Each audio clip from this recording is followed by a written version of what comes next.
While we've so far covered 7 of the original 12 Grand Admirals, we've yet to cover the only one of that group who was named by the creators of the Grand Admirals, Timothy Zahn. Today we're going to be talking about Grand Admiral Afsheen Makati, first mentioned by Zahn in Vision of the Future, the second book of the Hand of Thrawn duology. Unlike some of the other Grand Admirals we've covered so far, we know very little of Makati's life and career before his elevation to the rank. The Essential Guide to Warfare mentions that he was not particularly distinguished in his skills or accomplishments, especially compared to Grand Admirals Tackle, Grunger, Teshik, and Tigellinus, all of whom were widely regarded as among the best in the Empire. Like many of the other Grand Admirals though, including some of those higher tier ones, Makati's life heavily intersected with and became dominated by dark side practitioners, specifically the Prophets of the Dark Side, also known as the Secret Order of the Empire. While on a mission led by Makati to destroy a rebel base on the planet Tila, Makati was accompanied by the Prophet Kadan. Makati's first officer commented on how ridiculous the outfit of the Order member was, which is honestly a pretty fair statement for a lot of Force users in Star Wars.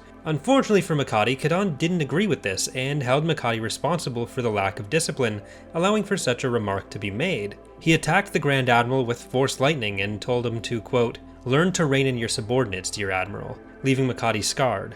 This moment led to an obsessive hatred within Makati for the Prophets and Kadan in particular. He continued to perform his duties to the Empire, but especially in the post-Endor period, this hatred would effectively consume him. At the Battle of Endor, Makati was one of the 4 Grand Admirals present on the station itself, alongside Deklan, Tekal, and Teshik. Like Tackle, he managed to escape the superweapon's destruction, and as the Empire disintegrated around him, he waited further orders from Imperial Center while defending his appointed region from the bridge of his flagship, the Imperial Star Destroyer Steadfast. In Vision of the Future, Wedge Antilles mentions being part of a raid on the Imperial planet of Budalays in an attempt to recover information on the location of Afsheen Makati. The New Republic had put a strong emphasis on the capture or elimination of all Grand Admirals, and it seems like this raid would have happened around the early post-Endor period, though we don't have an exact time frame for it. Instead of facing the New Republic in its infancy though, Makati, who remained loyal to whomever controlled Coruscant, instead asked the permission of Ysanne Isard to hunt down the Prophet Kadan,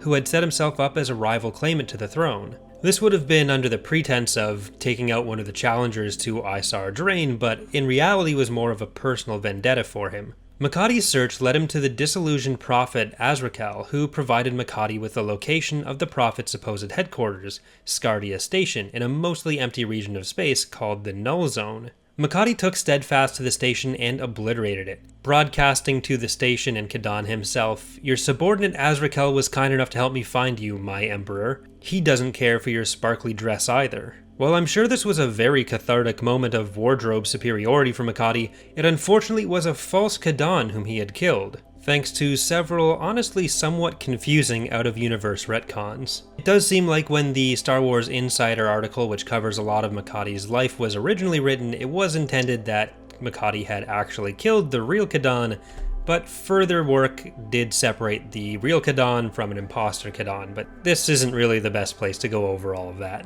Ultimately, when the real Kadan was killed, it was Azrakal himself who managed to do it. Following what he believed to be a successful hunt for Kadan, Makati returned his attention to keeping the fragmented Empire together. Within about the first year after Endor, soon after the events of the Jedi Prince series, Makati was responsible for the Imperial forces attempting to prevent the Corporate Sector, a wealthy, somewhat dystopian sector in the northeast of the galaxy, from breaking away, during which Makati was killed, saving the New Republic a lot of trouble. The Essential Guide to Warfare doesn't give much specific information on this, solely saying that that's where he died, and earlier articles tend to leave his story open-ended on the chance that Timothy Zahn had wanted to wrap it up himself, so details are unfortunately quite sparse here. That's going to do it for today's video. I'm still working on the first battle breakdown animation, so unfortunately that will have to come out in October most likely. I'll probably have another ship breakdown animation or something else in the meantime, along with some other more general videos like this one. If there's another video or topic you'd like to see me cover on the channel though, please leave it in the comments.